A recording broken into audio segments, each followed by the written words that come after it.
Para a gente entender a história de outros planetas, nem sempre a gente precisa ir até lá.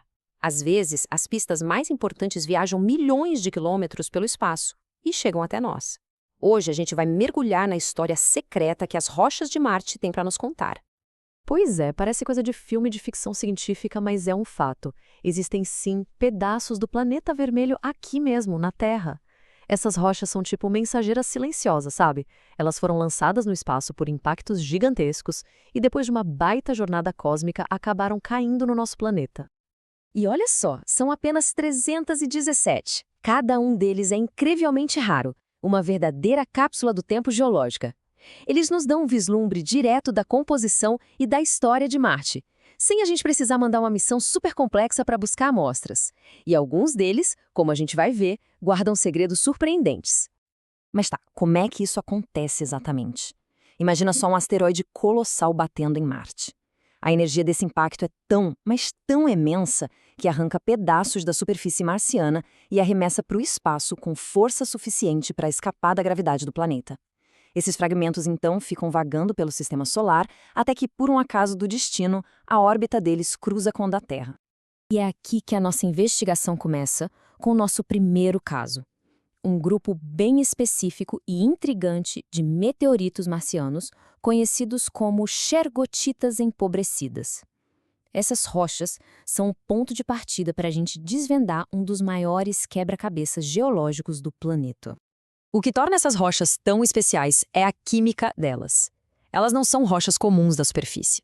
A composição delas, que é empobrecida em certos elementos, é uma assinatura bem clara de que elas vieram do manto, aquela camada profunda e pastosa de Marte. Mas como é que uma rocha lá do fundo do manto chegou perto o suficiente da superfície para ser jogada para fora por um impacto?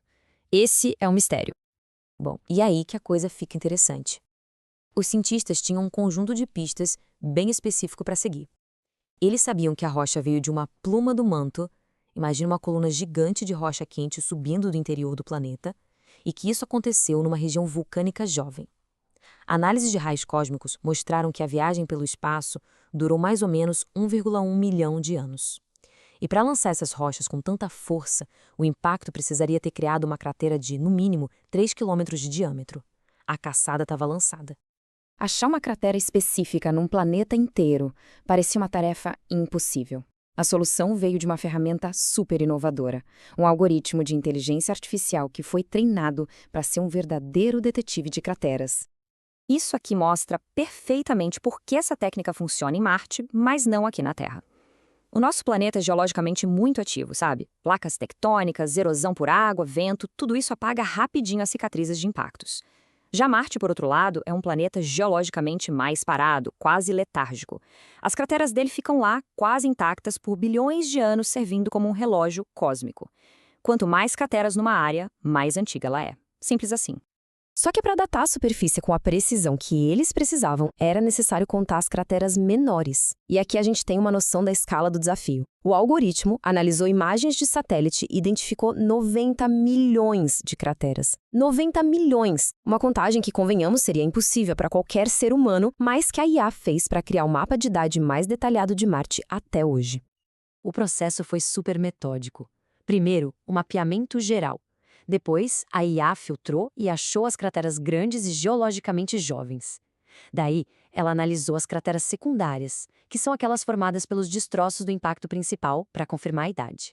E, por fim, cruzou a idade da cratera com a idade do terreno vulcânico em volta, que tinha que bater com a idade dos minerais nos meteoritos. A lista de suspeitos foi diminuindo drasticamente. E aí, o principal suspeito surgiu, a cratera Tutin. Uma cicatriz de 30 quilômetros de largura, bem no topo de Tharsis, que é a maior formação vulcânica de todo o sistema solar. Finalmente, a conexão entre as rochas perdidas e esse gigante geológico foi estabelecida. E a importância disso é imensa. Tharsis não é só um vulcão, é um complexo colossal, maior que os Estados Unidos. A massa dele é tão absurda que, quando ele se formou, literalmente inclinou o planeta inteiro em 20 graus.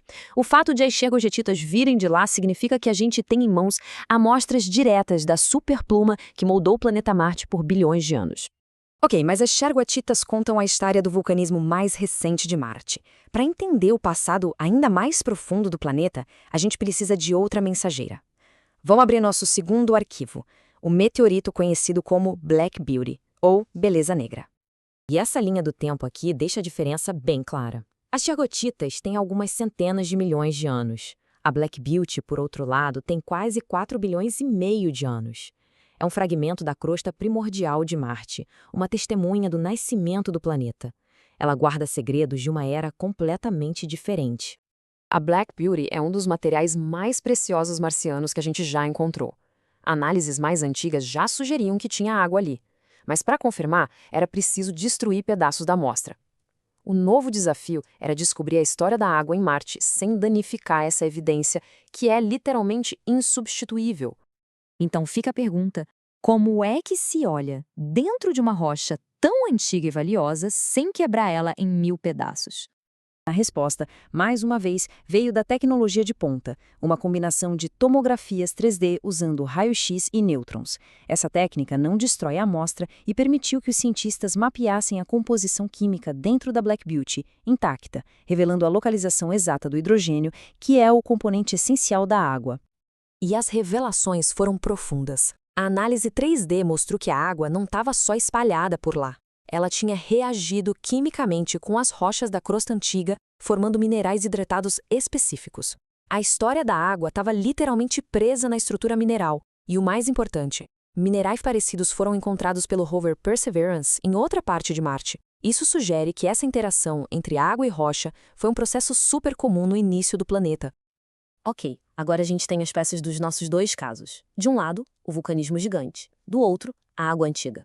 Vamos juntar tudo isso e ver que imagem de Marte elas formam quando a gente conecta os pontos. Basicamente, a gente tem duas janelas para épocas diferentes que contam uma única e grande história. As Chargotitas nos mostram Marte de fogo, com um vulcanismo tão poderoso que mudou até a inclinação do planeta. Já a Black Beauty nos mostra um Marte de água, onde a interação química com rochas na presença de água líquida era algo comum na superfície primitiva. E, juntas, essas peças pintam um retrato totalmente novo de Marte. Não um mundo que sempre foi frio, morto e parado, mas um planeta com um passado turbulento e dinâmico. Um mundo moldado por fogo e por água, com um vulcanismo que durou muito tempo e alterou a sua atmosfera, e com a presença de água líquida em escala planetária. Um mundo muito, mas muito mais complexo e ativo do que a gente imaginava.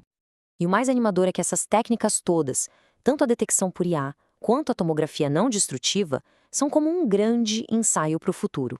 Elas estão preparando o terreno para quando a missão Mars Sample Return trouxer amostras purinhas, coletadas diretamente pelo rover Perseverance, de volta para a Terra, lá na década de 2030.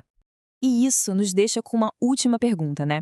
Se esses poucos fragmentos que chegaram até nós por acaso já foram capazes de reescrever a história de Marte, o que será que a gente vai descobrir quando tiver em mãos as amostras escolhidas a dedo? Que outros segredos sobre o fogo, água e, quem sabe, até vida, as próximas rochas de Marte ainda vão revelar?